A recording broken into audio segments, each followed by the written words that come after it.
News hunt Nidadavolu ప్రేక్షకులకు నమస్కారం. తూర్పుగోదావరి జిల్లా నిడదవోలులో వేచేసి ఉన్న శ్రీ రాజరాజేశ్వరి సహిత శ్రీ గోలింగేశ్వర స్వామివారి వార్షిక బ్రహ్మోత్సవాలలో భాగంగా పంచాహ్నిక దివ్య కళ్యాణ మహోత్సవాన్ని ధూళిపాల సూర్య సుబ్రహ్మణ్య శర్మ ఆధ్వర్యంలో వైదిక స్మార్త ఆగమ విధానంలో అత్యంత వైభవంగా నిర్వహించారు. స్వామివారి కళ్యాణాన్ని తిలకించేందుకు చుట్టుపక్కల గ్రామాల నుండి భక్తులు తరలివచ్చారు. ఈ కార్యక్రమానికి విశేష స్పందన లభించింది.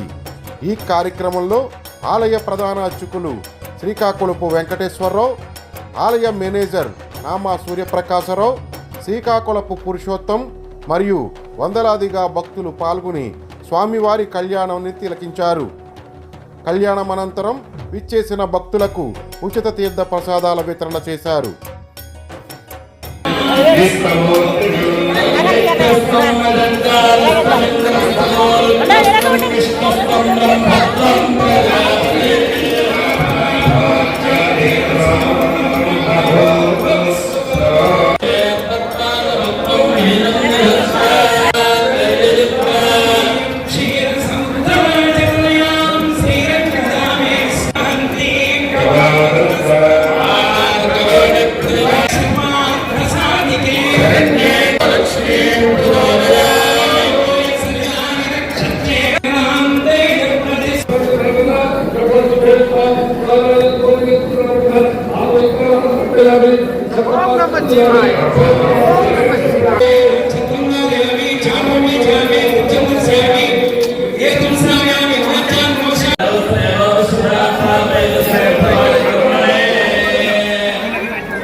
మన నిర్వజ్జపురంలో ఏం చేసినటువంటి శ్రీ రాజరాజేశ్వరి సమేత శ్రీ గోలింగేశ్వర స్వామి వారికి వార్షిక బ్రహ్మోత్సవాలు, దీన్నే కళ్యాణోత్సవాలు అంటాం.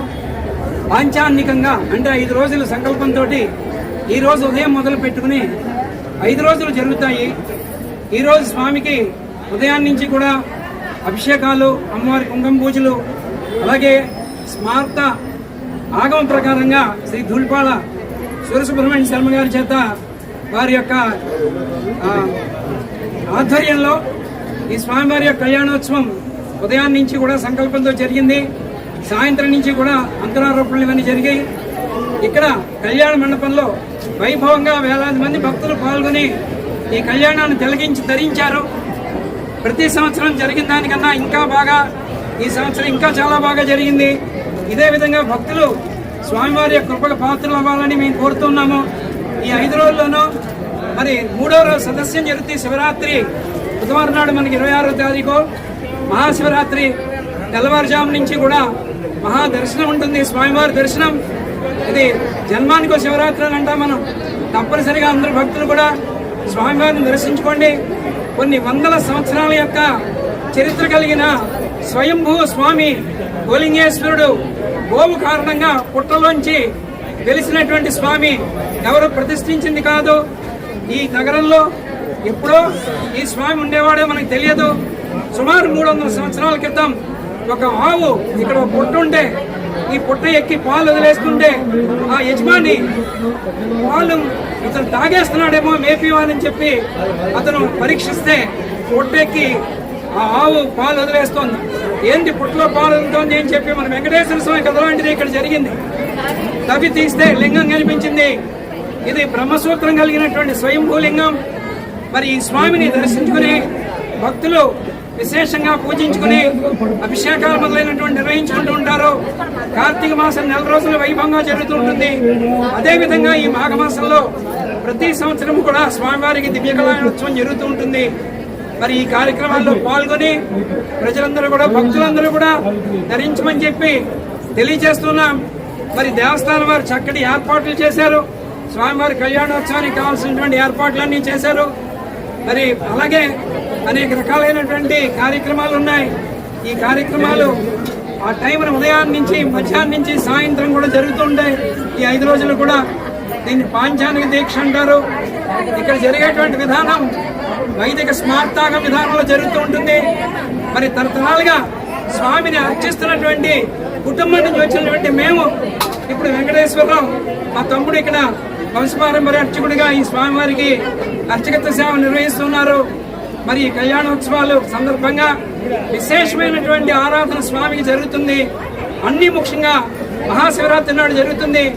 మహాశివరాత్రి నాడు అభిషేకాలు చేయించినట్టు భక్తులకి సమయాన్ని కేటాయించారు. స్వామికి దర్శనం ప్రాధాన్యత ఇవ్వబడుతుంది కాబట్టి భక్తుల దర్శనార్థం 5 గంటల నుంచి 11 గంటల వరకు అభిషేకాలు మాత్రం ఉండవు. 11 గంటల తర్వాత అభిషేకాలు ఉంటాయి. 5 గంటలకు ముందు తెల్లవారుజామున అభిషేకాలు ఉంటాయి. కాబట్టి అభిషేకాలు చేసుకోవాలంటే భక్తులు, అలాగే అభిషేకాలు చేయించినటువంటి పురోహిత బ్రహ్మలు కూడా ఈ విషయాన్ని గమనించుకుని 11 గంటల తర్వాత మీరు ప్లాన్ చేసుకుని ప్రజలకి అభిషేకాలు కూడా చేయించి ధరించమని చెప్పి కోరుతున్నాం. అలా పార్వతీపతయే.